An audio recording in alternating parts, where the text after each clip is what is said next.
Olá, quarta-feira, 26 de agosto de 2026. Corpo de Bombeiros alerta para fatores de risco durante o banho de mar. Este ano já foram registrados 8 afogamentos. Veja a agenda de campanha dos candidatos ao governo do estado. Saiba mais sobre a importância da vacinação na primeira infância, principal forma de proteger bebês de doenças. Também no F1 de hoje, a previsão do tempo e da temperatura na capital e no interior do estado para o restante do dia. E os detalhes da entrega do Prêmio Porto de Itaqui de Inovação. TV Assembleia fica em primeiro lugar na categoria jornalismo. O F1 já começou? Então vem com a gente.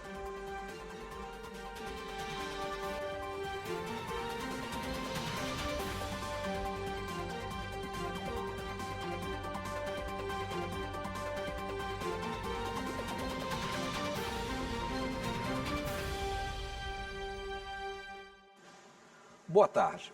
Começamos esta edição com um alerta.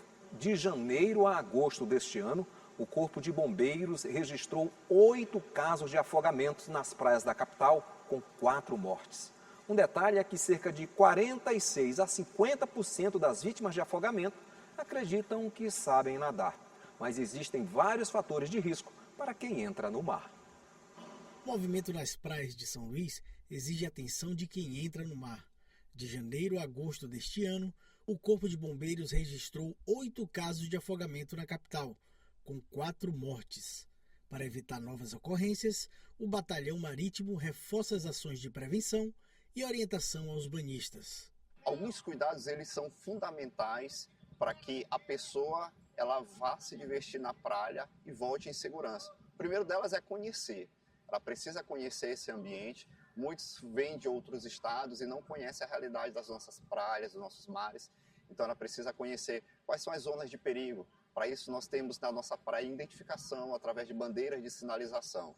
Ela precisa também tomar os cuidados devidos. Por exemplo, se ela ingere bebida alcoólica, então ela não deve adentrar no mar. E aqueles que adentram no mar, adentrem uma zona segura de segurança, até na linha da cintura. Outro cuidado especial que a gente deve ter é em relação às crianças. As crianças precisam da supervisão constante de um adulto, de um responsável e a distância de um braço, que é aquilo que garante que aquela criança ela não se perca e não adentre ao mar e ofereça risco para a sua própria vida. No mar, alguns minutos de distração podem terminar em emergência.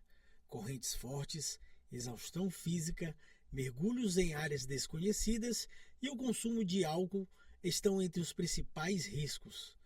Para quem frequenta a praia, a presença dos bombeiros também representa mais segurança. Os bombeiros passam, estão passando, estão lá em cima também, tem lá em cima. Não, legal. Muito bom, cara. E sempre na prontidão, né? Isso é muito interessante. Outro alerta nesta época é para a presença de caravelas. O contato com esses animais marinhos podem provocar queimaduras dolorosas. O segundo semestre é um período em que há uma evidência maior de caravelas nas nossas praias, nos nossos mares.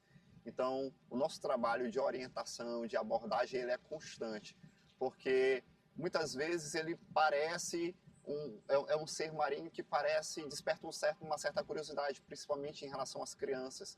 Então, o manuseio indevido ou até o acidente, que é quando a própria caravela ela toca no corpo da pessoa, ela libera toxinas e essas toxinas provocam queimadura e ardência. Então, o Corpo de Bombeiros trabalha na prevenção, na orientação para garantir que ninguém se acidente. E em caso de acidente, os nossos guarda-vidas estão de prontidão para poder trazer o tratamento adequado para aquela pessoa. A prevenção começa antes mesmo de entrar no mar. Os bombeiros orientam os banhistas a evitar mergulhos de cabeça em águas desconhecidas, procurar áreas protegidas por guarda-vidas e respeitar as sinalizações da orla. Medidas simples que podem evitar que um dia de lazer termine em tragédia. A vacinação na primeira infância é a principal forma de proteger os bebês e as crianças pequenas de doenças graves, incapacitantes e até fatais.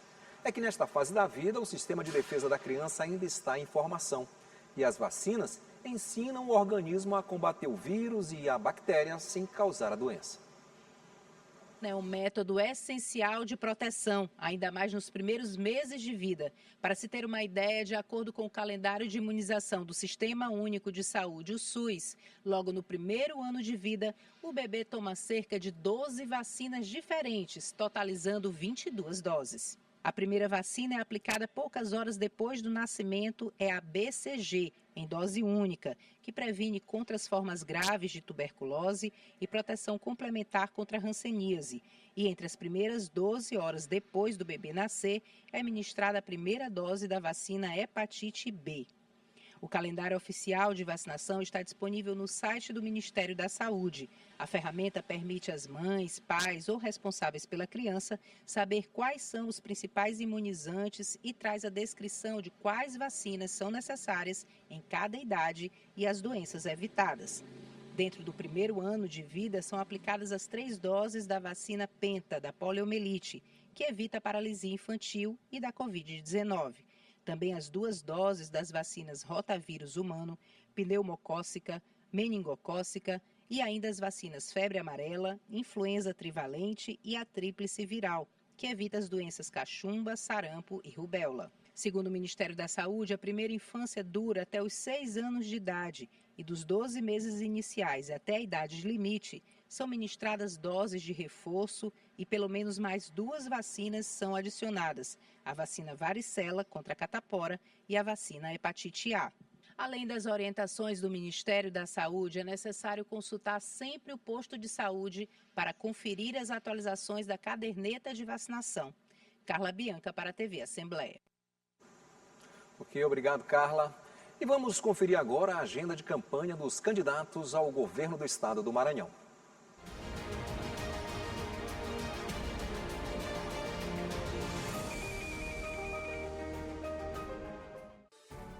André Luiz se reuniu com apoiadores nos municípios de Matinha e Olinda Nova do Maranhão. Eduardo Braide gravou o programa eleitoral. Felipe Camarão participou de evento promovido pelo Clube de Engenharia do Maranhão e se reuniu com um deputado e lideranças indígenas. Orleans Brandão gravou o programa eleitoral.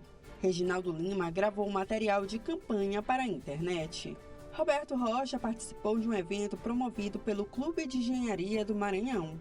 E Saulo Arcângeli participou de uma audiência pública sobre a lei de zoneamento de São Luís na Câmara Municipal e também de uma sabatina em um portal de notícias.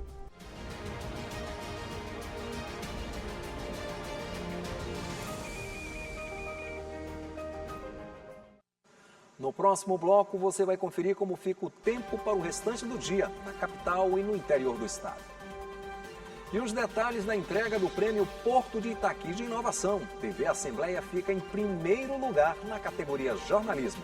Os detalhes logo após o intervalo.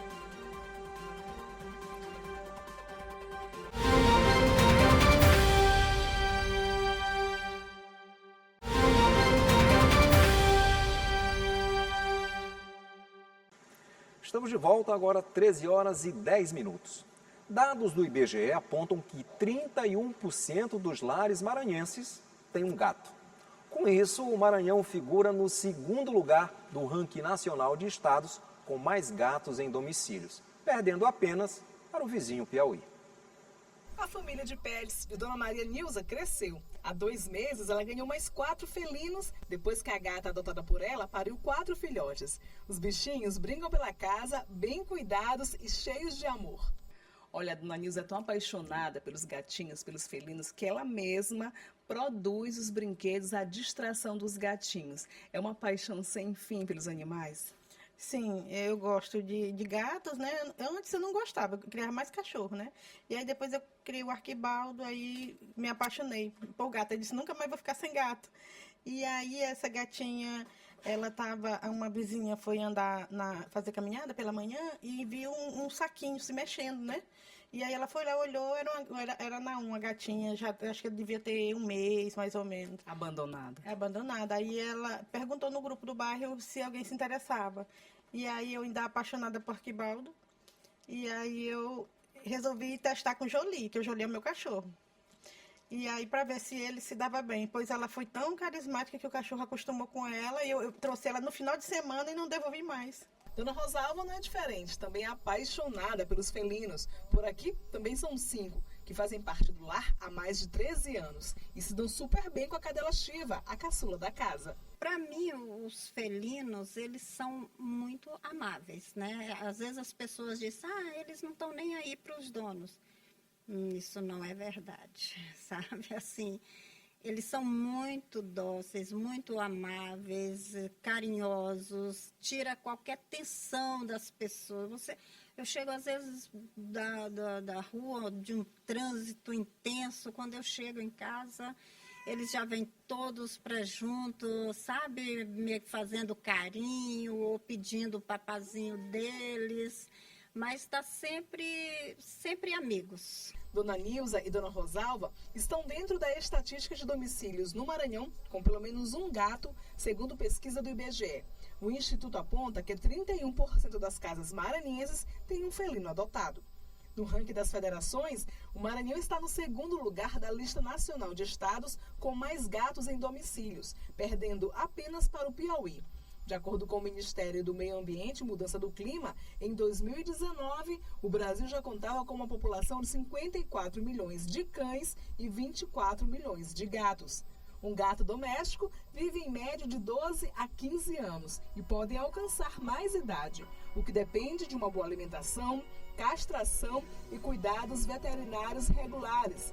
E se depender do amor delas, por aqui os gatinhos vão viver muito mais. O que lhe provoca um gatinho desse, um animal desse? Desperta a amorosidade, né? Desperta o zelo, o cuidado, porque também é a gente se dedicar. Se eu pudesse, eu adotava todos, mas o custo é muito alto.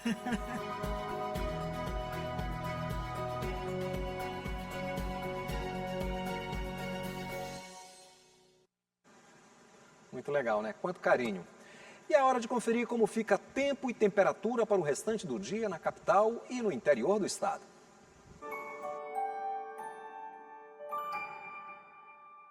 Oi, muito boa tarde. Agora, no começo de tarde, vamos dar uma olhada em como está o tempo aqui pelo Maranhão. Se você está em São Luís, pode continuar com a programação do dia. A capital varia entre 26 e 31 graus, com o sol aparecendo entre algumas nuvens e sem previsão de chuva. Agora vamos para o interior, em Graça Aranha, na região central do Maranhão. O calor aumenta um pouco mais. Os termômetros chegam aos 33 graus. O sol predomina durante o dia e a nebulosidade aumenta somente mais para a noite.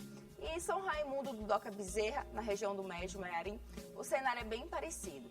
Temperaturas entre 21 e 33 graus, sol entre algumas nuvens e nada de chuva prevista. Ou seja, para essas cidades, a tarde de calor e tempo firme. E como o tempo pode mudar bastante de uma região para outra, vale aquela conferida rápida no céu antes de sair. Aproveite o restante desta quarta-feira e até amanhã.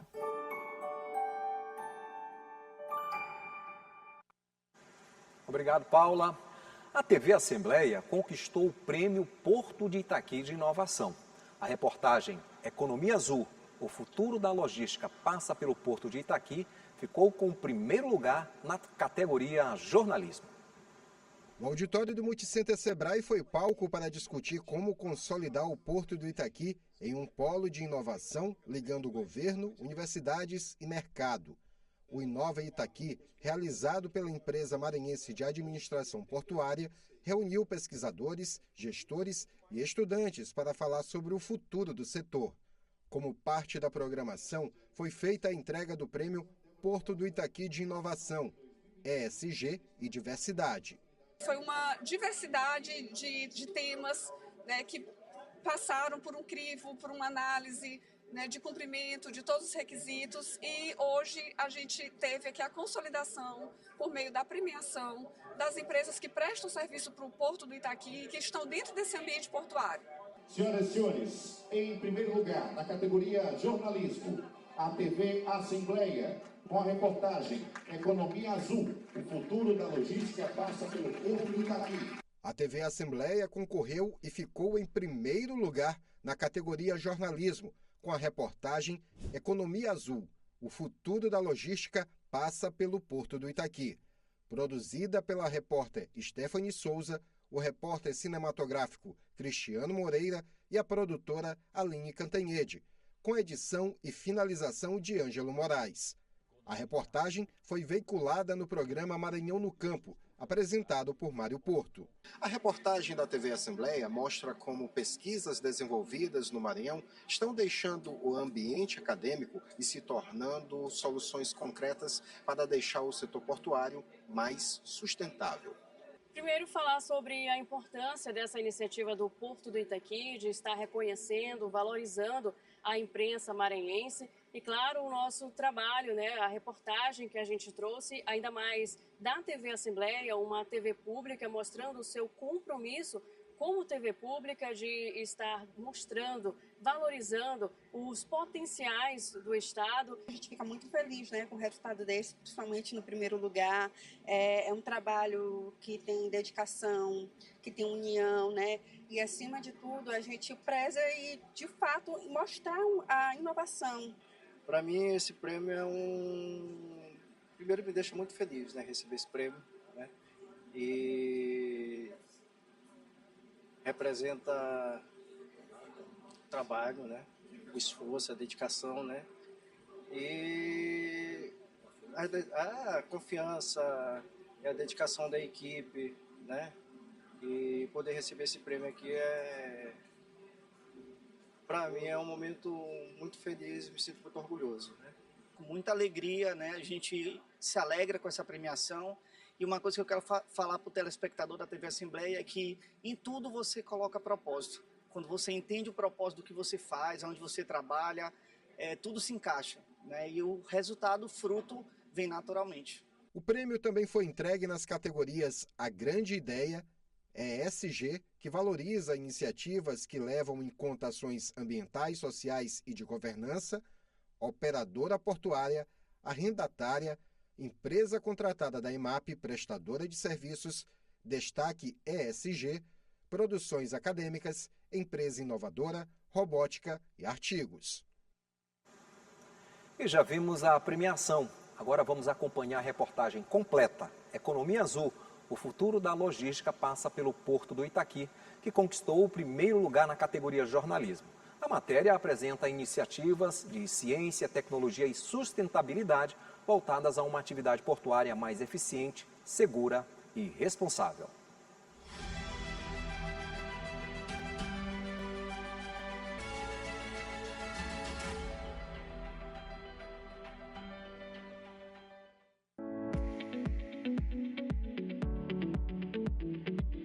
Estudos desenvolvidos nas universidades têm proporcionado iniciativas concretas para a realização da economia azul, que promove o uso sustentável de recursos em áreas oceânicas e costeiras. E o conhecimento produzido no Maranhão tem se transformado em soluções reais para o setor portuário.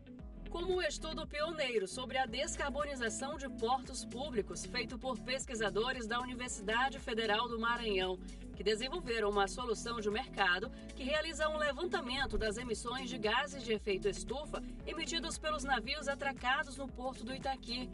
A iniciativa foi premiada nacionalmente. Nós propomos estudar uma solução de mercado sobre o qual se tinha com a intenção de você mitigar a emissão de CO2 emitidas por embarcações de cargas no momento que elas se encontram atracadas nos portos, né? E o nome dessa solução é o OPS, né? Uma sigla do inglês On Power Supply, onde, simplificadamente falando, corresponde a um plug de energia, de maneira que quando a embarcação se encontra atracada, você faz esse plug junto à redistribuição do porto, e a partir daí a embarcação deixa de estar queimando combustível fóssil em grupos geradores que se encontram dentro das próprias embarcações para atendimento de suas demandas elétricas. O diretor do Instituto de Energia Elétrica da UFMA detalha sobre mais projetos em desenvolvimento no setor portuário, como o monitoramento verde e a turbina hidrocinética. Nada mais é você monitorar a eletricidade, né? Energia elétrica, né? E a água. E a partir daí tem uma plataforma web inteligente, né? Tem lá dentro dela conceitos de IA, no qual permite gerar indicadores de qualidade de energia, de como essa energia está sendo gerada, como é que ela está sendo utilizada, de alguns efeitos relacionados à eficiência energética dessa energia e a mesma coisa da água, né? O segundo projeto, ele está com quase um ano, né, de desenvolvimento. Ele chama-se instalação de uma turbina hidrocinética, né, no Porto do Itaqui. Saímos da teoria para conhecer na prática como é aplicada a economia azul no comércio marítimo. Vamos fazer isso visitando as instalações do Porto do Itaqui, um dos terminais com maior potencial logístico e de infraestrutura do Brasil. O porto tem adaptado as suas operações para equilibrar o crescimento econômico com a sustentabilidade. O gerente de pesquisa e inovação do Porto do Itaqui explica como os estudos da UFMA estão sendo utilizados pela empresa. Para dar alguns exemplos de como a economia azul pode se inserir no mercado portuário, a gente, em parceria com a universidade, desenvolveu um ROV marinho, que é uma embarcação não tripulada que faz batimetria. A batimetria é medir a profundidade dos oceanos. Hoje isso é feito com uma lancha, uma embarcação, né, comum, com pessoas embarcadas, tem um custo, isso, né, utiliza combustível. Então a universidade desenvolveu uma embarcação que ela é menor, ela funciona remotamente, usando bateria, faz a batimetria, pode fazer também estudos ambientais. Então, tudo isso sem emitir carbono, com um custo muito mais baixo e uma tecnologia que é desenvolvida aqui. A adequação à economia azul faz parte de uma cobrança internacional. A gerente de meio ambiente do Porto fala como o terminal tem se adequado a essa exigência. Aqui no Porto, a gente trabalha muito com a questão ambiental e de sustentabilidade, mas também com uma visão muito econômica, né, dessa relação. Então a gente pensa principalmente em descarbonização, em controles dos impactos ambientais sobre o oceano. Todas as atividades portuárias, elas são monitoradas, elas têm acompanhamentos e metas para que a gente tenha o menor impacto ambiental possível sobre o mar. As pesquisas e projetos da UFMA foram desenvolvidas por meio do edital da Empresa Maranhense de Administração Portuária, em conjunto com a Fundação de Amparo à Pesquisa e ao Desenvolvimento Científico e Tecnológico do Maranhão, que proporciona uma ajuda mútua em prol da modernização. Hoje a gente tem um edital de R$3,5 milhões aberto, a gente faz a seleção e passa a apoiar essa pesquisa como essas que eu citei. Hoje o Porto do Itaqui tem mais de 40 pesquisas, isso significam 300 pessoas envolvidas em projetos de pesquisa com o Porto do Itaqui. Tendo essas oportunidades, não é, a partir de editais como a FINEP e EMAP, isso nos impulsiona a transformar aquilo que é apenas um potencial em realidade. Uma das grandes demandas é a segurança das operações. E o mais novo investimento é este laboratório de simulação de manobras, que reduz os riscos de navegação das embarcações que atracam no porto. O espaço faz parte da Associação dos Práticos do Maranhão. A tecnologia aplicada atende às necessidades do comércio e transporte marítimo do estado. Odival é supervisor do laboratório, mostra como funciona na prática. E a gente tenta, no nosso simulador, a gente reproduz com alto grau, na verdade, de acurácia, de precisão, a gente reproduz o passadiço, que é a ponte de comando do navio. Então nós temos as mesmas ferramentas que a gente encontraria no navio, como o leme, o comando de propulsor, a gente também tem comandos de propulsão aqui azimutais para simular rebocadores. Nós temos a nossa carta náutica eletrônica, onde a gente pode ver o navio simulado e também ver os navios reais aqui em tempo real. Simulamos radar, tudo. Aqui a gente consegue fazer uma simulação muito precisa de como funcionaria o navio, a visão dele. Então aqui a gente pode sair navegando tranquilamente. Com os testes, as chances de problemas ambientais reduzem. Porque a gente consegue familiarizar os práticos com isso, tanto nas condições mais normais, mais usuais, quanto nas condições mais extremas. Então, quando eles chegam lá, eles já estão muito mais assim, familiarizados com tudo. A gente então elimina vários fatores de risco. Aqui a gente testa e vê, olha, determinadas abordagens, nessa velocidade, nesse rumo, isso aqui não dá certo. Então, a gente acaba tendo aqui um grande filtro do que é funcional, do que é viável, do que é seguro, do que é razoável se fazer. E essa, em larga medida, é a função desse laboratório. Luane também explica as práticas já realizadas pelo Porto, que monitoram e reduzem riscos ambientais com carregamentos de embarcações. A gente tenta identificar todos os aspectos ambientais e ir reduzindo eles na medida do possível. A gente identifica uma fonte, então o que aquela fonte tem? Ela emite muito carbono porque tem diesel. O navio barroou, derramou óleo na água, a gente tem todo um equipamento de emergência para vir e fazer a contenção desse óleo, retirar da água. O que acontece no Porto do Itaqui é um exemplo da vantajosa união entre a academia e o mercado, demonstrando o potencial maranhense. Na medida em que a gente tem uma solução genuinamente maranhense, que é exatamente essa calculadora, né? Financiada por uma empresa maranhense, imagine o potencial que você tem de levar o nome do Estado do Maranhão, trazendo essa ferramenta nova, essa inovação para outros portos brasileiros. A partir de soluções para desafios, é possível ampliar e melhorar os resultados econômicos, sociais e ambientais. A gente fazendo a nossa parte, fazendo a nossa redução de emissões de gases de efeito estufa, a gente contribui para que esse sistema se equilibre, tanto hoje quanto futuramente. A gente tem uma frase dentro da sustentabilidade que é pensar globalmente e agir localmente. E a gente tem que fazer cada um a sua parte, porque no futuro nossos filhos, nossos netos vão depender do que a gente fizer hoje.